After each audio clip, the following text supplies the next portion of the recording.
Monsieur le maire, mes chers collègues, le revenu universel ou revenu de base est un sujet passionnant sur lequel les radicaux travaillent déjà depuis plusieurs années.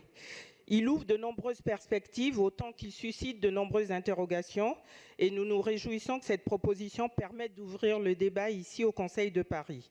Nous partageons plusieurs des constats établis dans cette délibération, le creusement des inégalités bien sûr en France et la persistance d'un niveau de pauvreté malgré les différentes mesures d'aide existantes.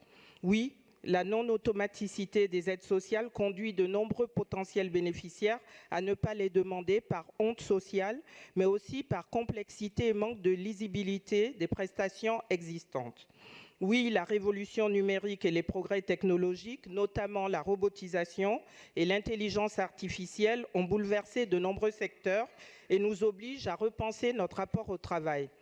Donc, si nous sommes favorables au débat et à la réflexion sur l'instauration d'un revenu universel, nous nous interrogeons sur la pertinence d'un tel dispositif à l'échelle de Paris. D'une part, cela créerait une rupture d'égalité entre les Parisiens qui pourraient donc en bénéficier et les habitants des communes riveraines qui ne le pourraient pas. Cela risquerait d'enfoncer les habitants des communes les plus pauvres qui ne pourraient pas s'aligner avec les villes les plus riches pour la mise en place. Il nous faut donc réfléchir à une échelle différente pour conduire une telle expérimentation, celle de la métropole, de la région, voire pourquoi ne pas imaginer une expérimentation commune avec d'autres villes françaises où ça a déjà commencé.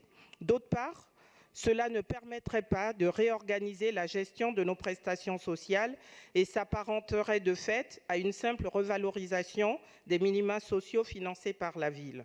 À ce titre, nous pensons qu'elle ne répond pas aux enjeux de simplification administrative, ce qui est pourtant un sujet majeur. Par ailleurs, nous ne pouvons pas parler de cette délibération sans la mettre dans une perspective politique. Il est vrai que l'idée d'un revenu universel était une des propositions phares du candidat Benoît Hamon lors de la campagne présidentielle de 2017 et qu'elle est depuis au cœur du programme du groupe Génération. Mais vous ne pouvez pas ignorer les récentes annonces du président de la République lors de la présentation du plan pauvreté qui se sont d'ores et déjà traduites par le lancement le 9 octobre dernier d'une grande consultation citoyenne sur le sujet. Cette consultation devrait déboucher sur la loi 3D qui comportera un volet métropolitain qui est la bonne échelle d'expérimentation. Donc c'est pour ça que nous nous interrogeons sur la pertinence de présenter cette proposition aujourd'hui.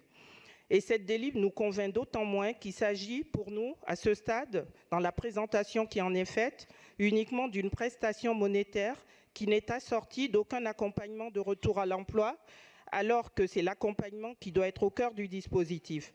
Donc pour toutes ces différentes raisons, notre groupe s'abstiendra sur cette proposition qui soulève certes un enjeu réel, mais qui n'apporte pas de réponse suffisamment convaincante qui soit à la hauteur du sujet. Je vous remercie.